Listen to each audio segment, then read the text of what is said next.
नमस्ते, प्रणाम। आज आप सबके बीच मैं जो विषय लेकर उपस्थित हुआ हूँ, उस विषय का नाम है परिस्थितियों की बाध्यता। जी हाँ, परिस्थितियों की बाध्यता पे मैं आज आप सबके समक्ष चर्चा करने वाला हूँ कि ये परिस्थितियों की बाध्यता है क्या। तो कुछ करने के लिए बाध्य होना और कुछ करने के लिए स्वतंत्र होना, दोनों में फर्क होता है। किस चीज़ का? परिस्थितियों की। ठीक है, परिस्थिति बस ही आप किसी भी काम को करने के लिए बाध्य होते हैं या फिर किसी भी कार्य को करने के लिए स्वतंत्र होते हैं।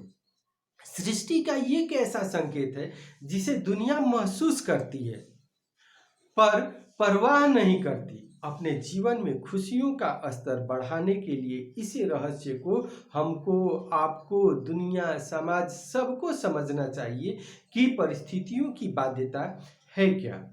परिस्थितियों की बाध्यता एक अव्यक्त मन का भाव है जिसे कहा नहीं सिर्फ समझा जा सकता है। जानने के बाद भी जिसके प्रभाव से हम अपने आप को मुक्त न कर पाए, उसी का नाम परिस्थितियों की बाध्यता या फिर उसी को हम मति भ्रम भी कहते हैं। मति भ्रम या परिस्थितियों की बाध्यता एक ऐसा विचार है जो कहता है कि परिस्थितियों की बाध्यता व्यक्ति के व्यक्तित्व पर निर्भर करता है कि उसका व्यक्तित्व कितना मजबूत है। जितना अच्छा व्यक्ति का व्यक्तित्व यानी कि सोचने की क्षमता या सोच जितना ही अच्छा होगा, उतना ही अच्छा वो अपने आप को सफलतापूर्वक परिस्थितियों से निकालेगा। रूस के बहुत ही विख्यात एक दार्शनिक हुए थे, उनका नाम था मैक्सिम गोर्की। जी, मैक्सिम गोर्की ने कहा था कि दुनिया में कोई भी चीज मनुष्य को इतना भयानक रूप से पंगु नहीं बनाती जितना कि सहना और परिस्थितियों की बाध्यता को स्वीकार कर सिर झुका लेना। उन्होंने बहुत ही अच्छी बात बोली थी। उसी बात को मैं आप सबके समक्ष महाभारत की इस कथा से कहना चाहूंगा। एक बार क्या हुआ कि महाभारत जब स्टार्ट होने वाला था तो भगवान कृष्ण दानवीर कर्ण के पास पहुंचे और दानवीर कर्ण से बोले कि हे दानवीर कर्ण, आप पांडवों के शिविर में चले जाओ कौरवों को छोड़ के। तो उन्होंने बोला कि क्यों?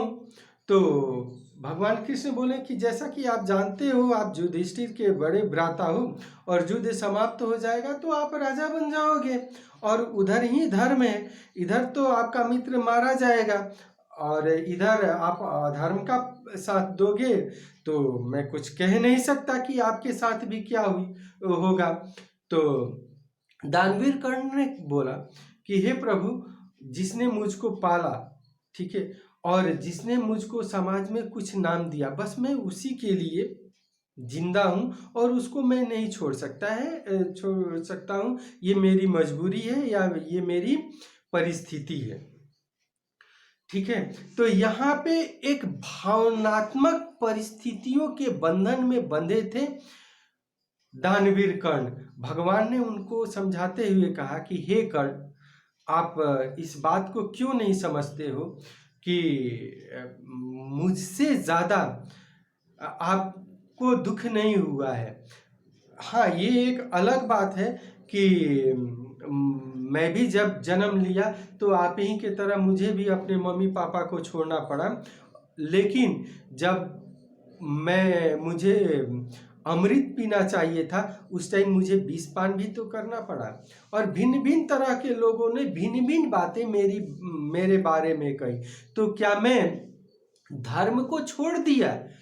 मैंने धर्म को कभी नहीं छोड़ा और व्यक्ति को धर्म को कभी नहीं छोड़ना चाहिए। अब यहाँ पे मैं ये कहना चाहूँगा कि धर्म क्या है।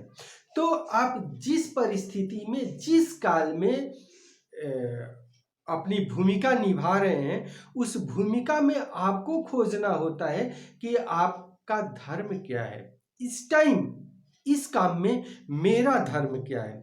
जैसे युद्ध भी किसी से करते हैं तो युद्ध का एक नियम होता है, एक धर्म होता है, और धर्म से किया गया युद्ध, ठीक है, आपको कभी भी कष्ट नहीं देगा। क्यों? क्योंकि वहां पे भगवान होते हैं।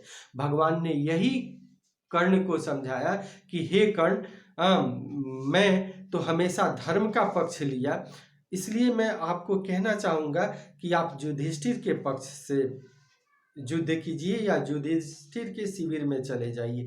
कर्ण ने बोला कि नहीं प्रभु, हमसे ऐसा नहीं हो सकता है। ठीक है, परिणाम क्या हुआ? तो परिणाम ये हुआ कि धर्म का पक्ष कर्ण ने नहीं लिया, अंत में वो मारे गए। मेरे कहने का मतलब या मेरे इस वीडियो का सार ये रहा कि आप हमेशा किसी भी काल, किसी भी परिस्थिति में जो आप भूमिका निभा रहे हैं, उस भूमिका को एक बार जरूर टटोलिए कि उस भूमिका में मेरा धर्म क्या होगा। चाहे आप युद्ध कर रहे हो, या चाहे किसी से प्यार कर रहे हो, या आपकी जो भी भूमिका हो, मम्मी की हो, पापा की हो, भाई की हो, बहन की हो, दोस्त की हो, मित्र की हो, सगे की हो, संबंधी की हो, या समाज की हो।